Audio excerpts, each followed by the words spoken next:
किसान बहनों भाइयों राम राम।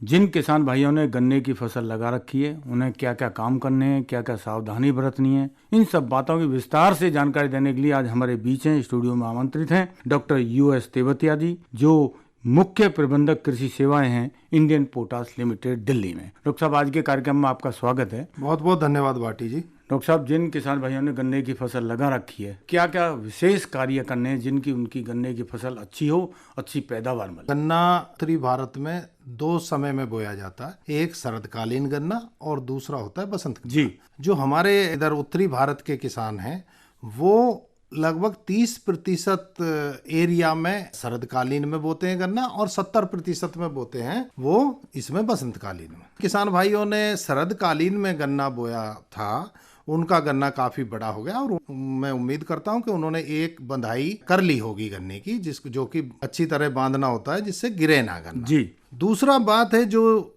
हमारे किसान भाई गेहूं लेने के बाद में जो बुआई करते हैं गन्ना का, उसका छोटा होगा वो गन्ना, तो वो अभी उसमें पहली बंधाई जो पहले बुआ होगा उसमें पहली बंधाई की जरूरत पड़ेगी। और अगर थोड़ा बाद में अप्रैल के बाद में बोया होगा तो उसमें अभी किसान भाई बंधाई नहीं कर पाए होंगे, वो छोटा होगा। तो एक तो उसके बाद में बारिश शुरू हो गई है, तो हो सकता है कुछ किसान भाई हमारे जो मिट्टी चढ़ाते हैं वो भी ना कर पाए हों। तो उन किसान भाइयों से तो मैं ये कहना चाहूंगा कि वो बिल्कुल तैयार रहें और जैसे ही थोड़ा बारिश में पानी कम पड़ता है और जैसे ही खेत जुताई योग्य होता है तो उस पे तुरंत मिट्टी चढ़ा दें और खाद की डोज लगाकर मिट्टी चढ़ा दें। दूसरा जो शरदकालीन वाला गन्ना है उसकी अब दूसरी बंधाई का समय आ गया होगा, तो किसान भाई दूसरी बंधाई करें। और भाटी जी, बंधाई करने में मैं किसान भाइयों से निवेदन करूंगा जी कि वो एक बात का विशेष ध्यान रखें। जैसे भी वो गन्ना बांधते हैं तो कुछ पौधे जो होते हैं वो जो टिलरिंग होती है, ब्यांत होता है, वो ब्यांत को दबा ना दें उसमें जो बांध के, यानी कि एक तरह भींच ना दें, वो भींच ना दें, दबा ना दें उसको कि पता चला कि वो जो उसके ऊपर का भाग है वो ही अंदर आ गया और वो ही लपेट दिया उन्होंने, तो वो जो गन्ने हैं हमारे वो खराब हो जाएंगे बिल्कुल जी। दूसरी बात है, जो पत्तियां लें वो कोशिश करें कि सूखी पत्तियां लें, उसी में से गन्ने में से नीचे वाली पत्तियां छुड़ा लें और उनसे बंधाई करें। कुछ किसान भाई क्या करते हैं कि जो ज्यादातर क्या है, आजकल किसान तो कोई बंधाई करता नहीं है जी, वो लेबर बुलाते बाहर से, वो बंधाई करते, वो थोड़ी लापरवाही कर देते हैं बांधने वाले, तो वो जो ब्यांत है उसके ऊपर के पत्तों को करके ही वो लपेट देते हैं चारों तरफ जी। तो उससे नुकसान हो जाता है किसान। तो किसान भाइयों को ये ध्यान रखने की, जो भी लेबर से काम करा रहे हैं उन पे वॉच रखें, दृष्टि रखें कि वो कहीं हमारा नुकसान तो नहीं कर रहे हैं जी। तो जो सूखी पत्ती है अगर उसको छुटा के बांधेंगे तो उससे दो फायदे होंगे जी। एक तो हरी पत्ती नहीं छुड़ानी पड़ेगी, दूसरा सूखी पत्ती को जब छुड़ा देंगे तो जो उसमें इकट्ठे हो जाते हैं फंगस वगैरह वो नहीं होंगे और नीचे से गन्ना साफ हो जाएगा। तीसरा एक फायदा ये भी होगा कि हवा जो है जब नीचे से पत्ते छुट जाएंगे तो हवा पास हो जाएगी, तो गिरने की वह संभावनाएं कम हो जाएंगी।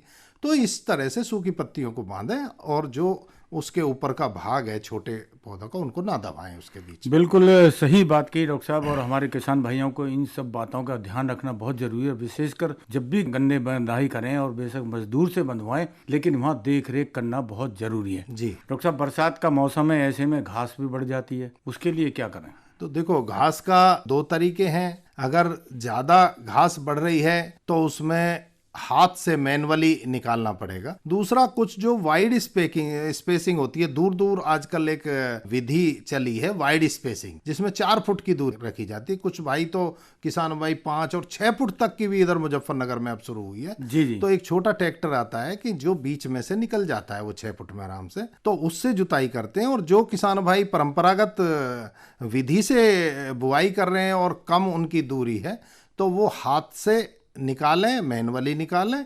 और अगर बरसात कम हुई है और खेत जुतने लायक है तो वो जो एक इंटर कल्टीवेटर आता है उससे भी घास को निकाल सकते हैं। लेकिन इस समय देखो ट्रैक्टर से तो निकाला नहीं जा सकता, गन्ना बड़ा हो चुका है, टूट जाएगा, तो मैनुअली ही वो निकालना पड़ेगा। डॉक्टर साहब, बरसात का मौसम है, कीट और पतंगे भी आक्रमण करना शुरू कर देते हैं, तो इस समय कौन कौन से कीट आक्रमण करने के मूड में है? देखिए, जो 2 बीमारियां हैं जो इस समय चल रही हैं, दोनों ही फंगस की बीमारियां जी। एक तो लाल सड़न रोग है, तो वो फंगस की बीमारी है, वो पूर्वी उत्तर प्रदेश में बहुत ही भयानक रूप ले चुका, जी विशेषकर उन एरियाज में जिनमें कि पानी खड़ा हो जाए, यानी पानी भर जाता है खेत। जी जी उसको किसान भाई पहचान सकते हैं कि जो पत्ती जो वो देखेंगे तो उसकी जो मिड रिब है, जो बीच की जो रिब होती है पत्ती की, वो लाल लाल दिखाई देती है सारी। तो इसका मतलब है कि लाल सड़न रोग उनके गन्ने में आ चुका है। जी। देखिए, लाल सड़न रोग का इस समय कोई इलाज नहीं, वो अब जो हो गया लग गया। इसका जो उपचार जो वो बीज उपचार से शुरू होता है। इसका अगर उपचार का, तो मैं उम्मीद करता हूं किसान भाइयों ने उसका बीज का उपचार किया होगा, तो उन किसान भाइयों के गन्ने में ये लाल सड़न रोग नहीं आएगा। थोड़ा सा किसान भाइयों को बता देता हूं कि एक आती है कॉपर ऑक्सीक्लोराइड। ये इसकी जो है 500 ग्राम पर एकड़ की डोज लगती है, जिसको 150 से 200 लीटर पानी में मिला के और उसमें सीड ट्रीटमेंट किया जाए। दूसरा है एक थायोफेनेट मिथाइल। ये भी बहुत अच्छा केमिकल है जो इसके सीड के बीज उपचार के लिए है। ये 500 ml 1 एकड़ के गन्ने को ट्रीटमेंट करने के लिए सफिशिएंट होता है। दूसरा भाटी जी, एक दूसरी बीमारी जो है जी वो है पोक्का बोइंग। पोक्का बोइंग में आप देखते होंगे ऊपर से गन्ना बिल्कुल ऐसे लगता है ये पत्तियां कहाँ चली गई, ये झुलस जाती हैं, कट जाती हैं जगह जगह से। ये पोक्का, और उसके ऊपर लगती हैं बिल्कुल जहां से गन्ने की वृद्धि होती है, उन पत्तियों को काटती हैं। तो उसके लिए किसान भाई अभी उसका उपचार कर सकते हैं। उसके लिए जो 70% की एक थायोफेनेट मिथाइल आती है, उसका 200 ग्राम पर एकड़, 1 हेक्टेयर में लगभग 500 ग्राम लगेगा। इसका जो स्प्रे कर दें तो उससे बहुत अच्छा उसका इलाज हो जाएगा। अगर थोड़ा बहुत कुछ रह जाए तो एक हफ्ते के अंतराल में उसको दोहरा देंगे। डॉक्टर साहब, एक तो जब दवा छिड़कने की बात आपने की है, दवा डालने की बात की है, तो विशेष सावधानी क्या बरतें, क्योंकि फसल थोड़ी बड़ी है। देखिए, आजकल क्या है कि जो स्प्रे मशीन है वो आजकल पावर की आ गई है। वो तो आजकल रही नहीं जो हाथ से चलाते थे, पहले प्रेशर बनाते थे। जी। तो या तो आजकल बैटरी चालित वो हैं स्प्रेयर, और या फिर एक छोटा आधे हॉर्स पावर का जो पेट्रोल का इंजन वाली आती हैं जी, उनमें काफी प्रेशर होता है। तो बीच बीच से किसान जाएगा और उनको ऊपर से उनको छिड़काव कर देगा, तो वो प्रेशर अभी कर लेंगे। दूसरा ये है कि उसमें जब पेस्टिसाइड छिड़कते हैं तो किसान को थोड़ा सा अपना मुंह बांध लेना चाहिए, चश्मा लगा लेना चाहिए, और कपड़े ऐसे पहनने चाहिए कि जिसमें शरीर का अंग उगड़ा हुआ ना रहे, ढका हुआ रहे, और नाक पे कपड़ा बांधे रहना चाहिए। और जैसे ही छिड़काव खत्म हो, 2 काम उसको करने चाहिए। एक तो अपने शरीर को साबुन से नहाना चाहिए अच्छे पानी से, और दूसरा वो जो उन्होंने स्प्रेयर है उसमें भी पानी डाल के और थोड़ा चला के उसको नलियों को साफ करना चाहिए। अच्छा, हाँ, जिससे कि केमिकल के नोजल को खराब कर देते हैं। जब आप अगली समय उसको चलाओगे तो उसमें दिक्कत हो जाती। अगर उसी समय पानी डाल के बिल्कुल 2-3 बार चला देंगे, साफ कर देंगे, तो बिल्कुल एकदम बहुत उसकी लाइफ बढ़ जाएगी। तो इन 2 बातों का ध्यान बहुत जरूरी है। यानी कि काम करने के बाद धुलाई मशीन की भी बहुत जरूरी है। मशीन की भी, और अपना खुद नहाना भी बहुत जरूरी है। जी डॉक्टर साहब, कई बार हमने देखा जो ट्यूबवेल पे, अक्सर ट्यूबवेल पे लगी हुई हैं किसान भाइयों की, ट्यूबवेल पे जाते हैं तो वहीं वो दवा की शीशी रहती है, फिर वहीं उस हौदी बनी हुई है जिसमें पानी भरा रहता है, कुंडी जैसे कहते हैं, उसी में पानी लेते हैं, उसी वो दवाई की शीशी को वहीं फेंक देते हैं। तो इससे भी कई बार दुर्घटना हो सकती है। हाँ, देखिए, ऐसा है कि ये एक सामान्य ज्ञान की बात है कि कोई भी केमिकल की शीशी या केमिकल की पॉलीथीन, उसको जो है या तो जमीन में दबा देना चाहिए और या फिर उनको जला देना चाहिए, कि तो वो खेत में पड़ी ना रहे, जिससे किसी के हाथ में पड़ जाए, कोई आंख पे लगा ले, कोई मुंह पे लगा ले, और उससे कोई भी दुर्घटना हो सकती है। तो इनको ध्यान रखें। यानी कि डॉक्टर साहब, कई बार बच्चे भी खेत पे चले जाते हैं, बच्चे भी कई बार उठा लेते हैं, तो उन चीज़ों का भी ध्यान रखना बहुत जरूरी है। बच्चे भी चले जाते हैं, पशु भी होते हैं किसान के पास, पशु भी उसको खा सकता है जी। और जो कांच है बोतल, वो अगर खेत में पड़ जाएगी, वैसे भी पैर में भी लग सकती है, और वैसे भी डिजायरेबल नहीं है वो वहां रहे, तो उसको बाहर निकालना बहुत जरूरी है।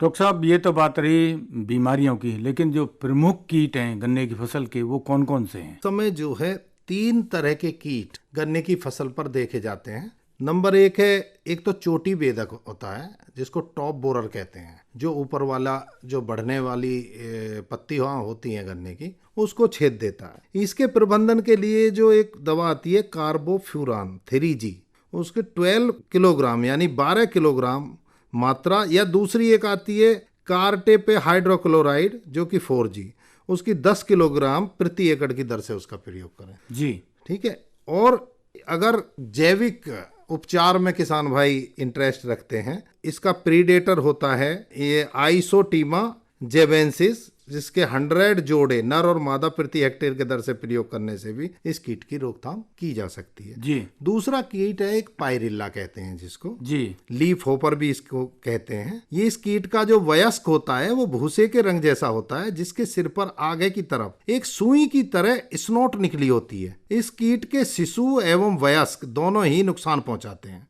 जी यह कीट पत्तियों के रस को चूसता है, पत्तियां पीली पड़कर सूखने लगती हैं तथा पत्तियों पर काली फफूंदी लग जाती। इसके उपचार के लिए किसान भाई एक क्यूनाल फॉस 25% EC वाली दवा आती है, जिसकी 350 से 400 मिलीलीटर मात्रा 300 से 500 लीटर पानी में मिलाकर प्रति एकड़ की दर से छिड़काव करें। जी अगर ये दवा ना मिले तो कार्बोफ्यूरान 3G 12 किलोग्राम प्रति एकड़ की दर से प्रयोग कर सकते हैं।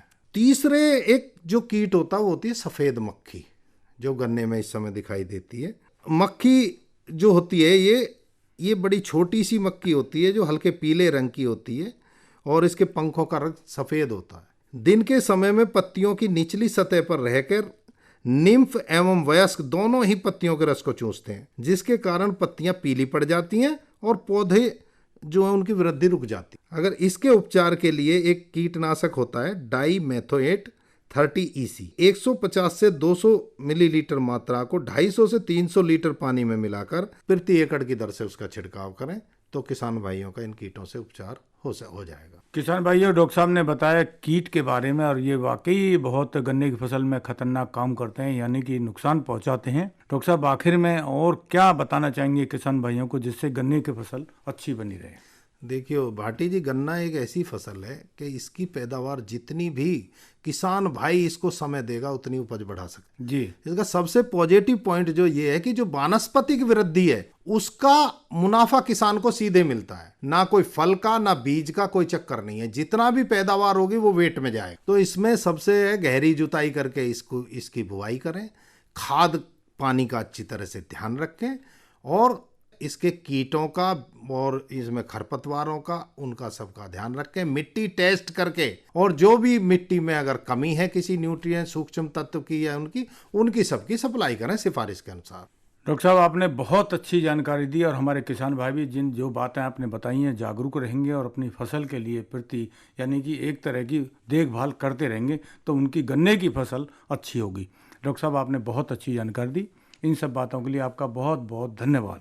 आपका भी बहुत बहुत धन्यवाद भाटी जी और किसान भाइयों के लिए मेरी शुभकामनाएं।